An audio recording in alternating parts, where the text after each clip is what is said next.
ನಮಸ್ಕಾರ. ನಾನು ಡಾಕ್ಟರ್ ಅಸ್ಗರ್ ಬೇಗ್ CI, ಜಿಲ್ಲಾ ಶಸ್ತ್ರಚಿಕಿತ್ಸಕರು, ಜಿಲ್ಲಾ ಆಸ್ಪತ್ರೆ ತುಮಕೂರು. ನಿನ್ನೆ ಒಂದು ಮಾಧ್ಯಮದಲ್ಲಿ ನಮ್ಮ ಜಿಲ್ಲಾ ಆಸ್ಪತ್ರೆಯಲ್ಲಿ ಒಂದು ಮೆಡಿಕಲ್ ವೇಸ್ಟನ್ನು ಒಂದು ನೈತಿಕವಾಗಿ ಮತ್ತು ಸೈಂಟಿಫಿಕ್ ಆಗಿ ವಿಲೇವಾರಿ ಮಾಡ್ತಾಯಿಲ್ಲ ಅಂತ ಒಂದು ದೂರು ಬಂದಿತ್ತು. ಅದು ನಾವು ಆ ದೂರಕ್ಕೆ ಇವಾಗ ನಾನು ಪ್ರತಿಕ್ರಿಯೆ ಕೊಡ್ತಾಯಿದ್ದೀನಿ. ಈ ಒಂದು ಆಸ್ಪತ್ರೆ ಸುಮಾರು 78 ವರ್ಷ ಹಳೆ ಆಸ್ಪತ್ರೆ ಇತ್ತು. ಆ ಕಟ್ಟಡವನ್ನು ಇವಾಗ ತೆರವುಗೊಳಿಸಿ ಡೆಮಾಲಿಷನ್ ವರ್ಕ್ ಸ್ಟಾರ್ಟ್ ಮಾಡಿದ್ದಾರೆ. ಆದುದರಿಂದ ಅಲ್ಲಿ ಹಳೆಯ ಹಾಸ್ಪಿಟಲಿಂದ ಎಲ್ಲ ಸ್ಥಳಾಂತರ ಆಗಿ ಇಲ್ಲಿ ಹೊಸ ಆಸ್ಪತ್ರೆಗಳು 3 ಕಟ್ಟಡಗಳು ಉದ್ಘಾಟನೆ ಆಗಿ ನಾವು ಇಲ್ಲಿ ಕಾರ್ಯಾರಂಭವನ್ನು ಮಾಡ್ತಾಯಿದ್ದೀವಿ. ಇದು ಒಂದು ಏನಂದರೆ, ಅಲ್ಲಿಂದ 3 ಬಿಲ್ಡಿಂಗಿಂದ ಈ ತ್ಯಾಜ್ಯ ವಸ್ತುಗಳನ್ನು ವಿಲೇವಾರಿ ಮಾಡೋಕ್ಕೆ ನಾವು ಒಂದು ಜನರಲ್ ವೇಸ್ಟು, ಒಂದು ಮೆಡಿಕಲ್ ವೇಸ್ಟು, ಇದು ನಾವು ವಿಲೇವಾರಿ ಮಾಡಿ ಸಪ್ರೇಟ್ ಮಾಡಿ ವಿಂಗಡಿಸಿ ನಾವು ಲಾಸ್ಟಲ್ಲಿ ಎಲ್ಲಿ ನಮ್ಮ ಮೂಲೆಯಲ್ಲಿ ಒಂದು ಮಾರ್ಚರಿ ಇದೆ, ಆ ಮಾರ್ಚರಿ ಹಿಂಭಾಗದಲ್ಲಿ ಅದು ಕ್ಲೀನ್ ಮಾಡಿಕೊಂಡು ಒಂದು ಶೆಡ್ ಹಾಕ್ಕೊಂಡು ನಾವು ಅದಕ್ಕೆ ಮೆಡಿಕಲ್ ವೇಸ್ಟ್ ಒಂದು, ಜನರಲ್ ವೇಸ್ಟ್ ಒಂದು, ಪ್ಲಸ್ ಪ್ಲಾಸ್ಟಿಕ್ ವೇಸ್ಟ್ ಒಂದು ನಾವು ಇದು ಮಾಡಿಕೊಂಡು ವಿಲೇವಾರಿ ಮಾಡಿಕೊಂಡು ಇಟ್ಟಿದ್ದೀವಿ. ಅಲ್ಲಿ ಯಾರು ಜನ ಅಡ್ಡಾಡಬಾರ್ದು ಅಂತ ನಾವು ಒಂದು ಎಚ್ಚರಿಕೆ ಕೊಟ್ಟು ಅಲ್ಲಿ ಒಂದು ಕಟ್ಟಡನೂ ಇದು ಹಾಕಿದ್ದೀವಿ, ಒಂದು ಬ್ಯಾರಿಕೇಡ್ ಹಾಕಿದ್ದೀವಿ. ಅಲ್ಲಿ ಯಾರು ಹೋಗೋದಿಲ್ಲ. ಇವರು ಯಾರ್ದು ಪರ್ಮಿಷನ್ಲೇ ಅಲ್ಲಿ ನೋ ಮ್ಯಾನ್ ಎಂಟ್ರಿ ಜಾಗದಲ್ಲಿ ಇವರೇ ಹೋಗಿ ಖುದ್ದು ವಿಡಿಯೋ ಮಾಡಿದ್ದಾರೆ. ಅದು ತಪ್ಪು ಅನಿಸುತ್ತೆ.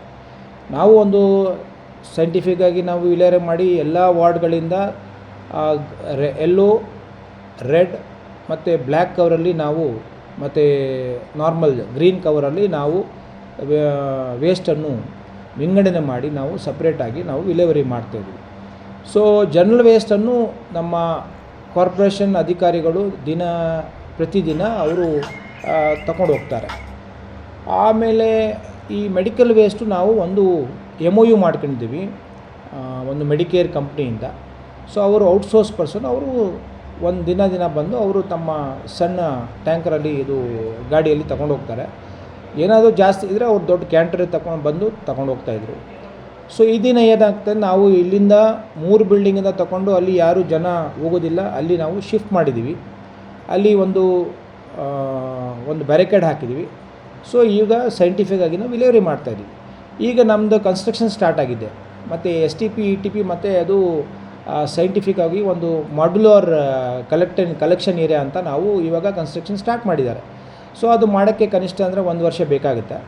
ಅಲ್ಲಿವರೆಗೂ ನಾವು ಪರ್ಯಾಯ ವ್ಯವಸ್ಥೆವಾಗಿ ಒಂದು ಟೆಂಪರರಿ ಶೆಡ್ ಹಾಕ್ಕೊಂಡು ಅಲ್ಲಿ ಒಂದು ಬ್ಯಾರಿಕೇಡ್ ಹಾಕ್ಕೊಂಡು ನಾವು ವಿಲೇವಾರಿ ಮಾಡ್ತಾಯಿದ್ವಿ. ಅಂಥ ಸಮಯದಲ್ಲಿ ಈ ಮಾಧ್ಯಮದವರು, ನಮ್ಮ ಮಾಧ್ಯಮ ಮಿತ್ರರು ಒಬ್ಬರು, ಎಲ್ಲರೂ ಅಲ್ಲ, ಒಬ್ಬರೇ ಅವರು ಹೋಗಿ ಅಲ್ಲಿ ಎಲ್ಲ ವೀಡಿಯೋಸ್ ಮಾಡಿಕೊಂಡು ಹಳೆ ವೀಡಿಯೋಸು ಜೊತೆಯಲ್ಲಿ ಸೇರಿಕೊಂಡು ಮಾಡಿದ್ದಾರೆ. ಅದು ಏನು ಗೊತ್ತಿಲ್ಲ, ದುರದೃಷ್ಟ ಏನು ನನಗೆ ಗೊತ್ತಾಗ್ತಾ ಇಲ್ಲ. ಸೊ ಅವರು ನಿಜವಾಗಲೂ ಸಮಾಜ ಸೇವೆ ಮತ್ತು ಸಮಾಜ ಕಳ್ಕಳಿದ್ರೆ ನಮ್ಮ ಜೊತೆಯಲ್ಲಿ ಅದು ನನಗೆ ಗೊತ್ತಿಲ್ಲ. ಸೊ ನಾನು ಅವ್ರು ಕೇಳ್ಕೊಳ್ಳೋದು ಅಷ್ಟೇ, ಸಮಾಜ ಸೇವೆಯಲ್ಲಿ ತೊಡ್ಕೊಂಡ್ರೆ ಇದು ಒಂದು ಸಾರ್ವಜನಿಕ ಆಸ್ಪತ್ರೆ, ಎಲ್ಲ ಸೌಲಭ್ಯಗಳು ಸಿಗ್ತಾಯಿದೆ. ಸುಮಾರು 1000 ಸರ್ಜರಿ ಪ್ರತಿ ತಿಂಗಳು ಆಗ್ತಾಯಿದೆ. ಇಲ್ಲಿ ದಿನಕ್ಕೆ 1800ರಿಂದ 2000 ಜನ ಬರ್ತಾಯಿದ್ದಾರೆ OPDಗೆ. ಪ್ಲಸ್ ಅವ್ರ ಜೊತೆಯಲ್ಲಿ ಅವರು ಸಂಬಂಧಿಕರು ನೆಂಟರು 3000 ಜನ ಬರ್ತಾರೆ. ಇಷ್ಟು ಜನ ಬರುವ ಆಸ್ಪತ್ರೆಗೆ, ಒಂದು ದಿನನಿತ್ಯ 5000 ಜನ ಆಸ್ಪತ್ರೆಗೆ ನಮ್ಮ ಆಸ್ಪತ್ರೆ ಭಾಳ ಸುಸಜ್ಜಿತವಾಗಿ ನೀಟಾಗಿ ನಾವು ಇಟ್ಕೊಂಡಿದ್ದೀವಿ. ಬಟ್ ಆದ್ರೂ ಈ ನಮ್ಮ ಮಾಧ್ಯಮ ಮಿತ್ರರು ಒಬ್ಬರು ನನಗೆ ಯಾಕೆ ಈ ಥರ ಅವರು ನನ್ನ ವಿರುದ್ಧ ನಿಂತಿದ್ದಾರೆ ಗೊತ್ತಿಲ್ಲ, ಅವ್ರ ಉದ್ದೇಶ ಏನು ಗೊತ್ತಿಲ್ಲ, ದೇವರಿದ್ದಾನೆ. ಸೊ ಆ ದೇವರಿಗೆ ನಾವು ಸಾಕ್ಷಿ ಹೇಳ್ಕೊಂಡು ನಮ್ಮ ಕರ್ತವ್ಯ ನಾವು ನಿಷ್ಪಕ್ಷ ನಿಸ್ವಾರ್ಥನ ಕರ್ತವ್ಯ ನಿರ್ವಹಿಸಿದ್ದೀನಿ. ಸೊ ಎಲ್ಲ ದಿನನಿತ್ಯ ಕಸ ವಿಲೇವಾರಿಗೆ ಮುನ್ಸಿಪಾಲಿಂದ ಗಾಡಿಗಳು ಬರುತ್ತೆ. ಹೌದೌದು, ದಿನ ಅವರು ಪಾಪ ನಮ್ಮ ಕಾರ್ಪೊರೇಷನ್ ಕಮಿಷನರ್ ನಮಗೆ ಭಾಳ ಸಹಯೋಗ ಕೊಡ್ತಾಯಿದ್ದಾರೆ. ದಿನ ಅವರು ಜನರಲ್ ವೇಸ್ಟನ್ನು ಇಲ್ಲಿಂದ ವಿಲೇವಾರಿ ಮಾಡೋಕ್ಕೆ ನಮಗೆ ಅನುಕೂಲ ಮಾಡಿಕೊಡ್ತಾಯಿದ್ದಾರೆ. ಪ್ಲಸ್ ನಮ್ಮ ಮೆಡಿಕಲ್ ವೇಸ್ಟು MOU ಮಾಡ್ಕೊಂಡಿದ್ದೀವಿ. ಅವ್ರಿಗೆ ನಾವು ಮೆಡಿಕಲ್ ವೇಸ್ಟನ್ನು ಅವರು ನಮ್ಮ ಆಸ್ಪತ್ರೆಯಿಂದ ಡೈಲಿ ಬೇಸಿಸ್ ಮೇಲೆ ವಿಲೇವಾರಿ ಮಾಡ್ತಾಯಿದ್ದಾರೆ. ಈ ಕಳೆದ ಎಷ್ಟು ದಿನದ ಕಸ ಸ್ಟಾಕ್ ಇರೋದು ಅಂತ ಇದೇನಾಗುತ್ತೆ ಅಂದರೆ, ಅದು ಒಂದು ದಿವಸ ರಜಾ ಬಂದರೆ ಒಂದೊಂದು ಸತಿ ಕಾರ್ಪೊರೇಷನ್ ವೆಹಿಕಲ್ ಬರೋದಿಲ್ಲ, ಅದು ಒಂದು ದಿವಸ ಅದು 2 ದಿವಸ ಆಗಿಬಿಡುತ್ತೆ. ಮೊನ್ನೆ 2 ದಿವಸ ರಜೆ ಐತಲ್ಲ, ಅದರಿಂದ ಅಲ್ಲೇ ಅದು ಸ್ಟಾಕ್ ಆಗಿತ್ತು. ಸೊ ಅಲ್ಲಿಂದ ಹೋಗಿದ್ದಾರೆ ಅವರು. ಸೊ ಆದುದರಿಂದ ನಮಗೆ ಅಲ್ಲಿ ಸ್ಟಾಕ್ ಇದ್ರೂ ಸಪ್ರೇಟ್ ಏನಾಗೋದಿಲ್ಲ. ಅಲ್ಲಿ ಸ್ಟಾಕ್ ಇದ್ರೂ ಅಲ್ಲಿ ಜನ ಹೋಗೋದಿಲ್ಲ, ಒಂದು ಪ್ರಾಣಿ ಹೋಗೋಕ್ಕೂ ಅವಕಾಶ ಇಲ್ಲ. ಅಲ್ಲಿ ನಾವು ಬ್ಯಾರಿಕೇಡ್ ಮಾಡಿದ್ದೀವಿ.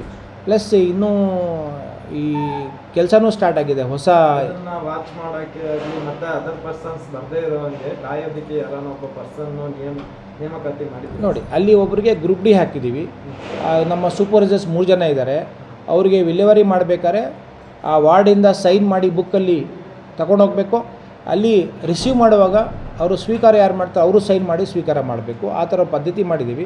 ಸೊ ಆದ್ದರಿಂದ ಅವರು ಕರೆಕ್ಟಾಗಿ ಒಂದು ಸೈಂಟಿಫಿಕ್ ಆಗಿ ವಿಲೇವಾರಿ ಮಾಡ್ತಾಯಿದ್ದಾರೆ. ಸೊ ಜೊತೆಯಲ್ಲಿ ನಾನು ಅಲ್ಲಿ ಒಂದು ಕ್ಯಾಮ್ರಾನ ವ್ಯವಸ್ಥೆ ಮಾಡಿದ್ದೀನಿ. ಸೊ ಅಲ್ಲಿ ಕ್ಯಾಮ್ರಾ ಮತ್ತು ಮಾರ್ಚರಿಯಲ್ಲಿ ಒಂದು ಮೆಡಿಕಲ್ ಆಫೀಸರ್ ಇರ್ತಾರೆ. ಸೊ ಅವರಿಗೆ ಇಂಟಿಮೇಷನ್ ಮಾಡಿ ಅವ್ರು ಹಾಕಬೇಕು. ಇಷ್ಟೆಲ್ಲ ವ್ಯವಸ್ಥೆ ಮಾಡಿದ್ದೀವಿ.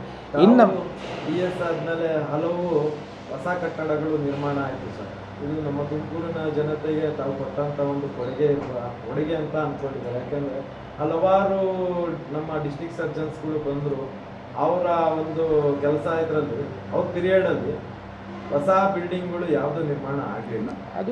ಅದು ನನ್ನ ಸೌಭಾಗ್ಯ ಅಂತೀನಿ. ಯಾಕೆಂದರೆ ಈ ಒಂದು ಜಿಲ್ಲೆಯ ಜನತೆಗೆ ನಾನು ಶ್ರಮೆಪಟ್ಟು ಮತ್ತು ಸರ್ಕಾರ ವತಿಯಿಂದ ಒಂದು ನಮ್ಮ ಮಾನ್ಯ ಉಸ್ತುವಾರಿ ಸಚಿವರು ಹಾಗೂ DCM ಉಪಮುಖ್ಯಮಂತ್ರಿಗಳಾದ ಡಾಕ್ಟರ್ G. ಪರಮೇಶ್ವರ್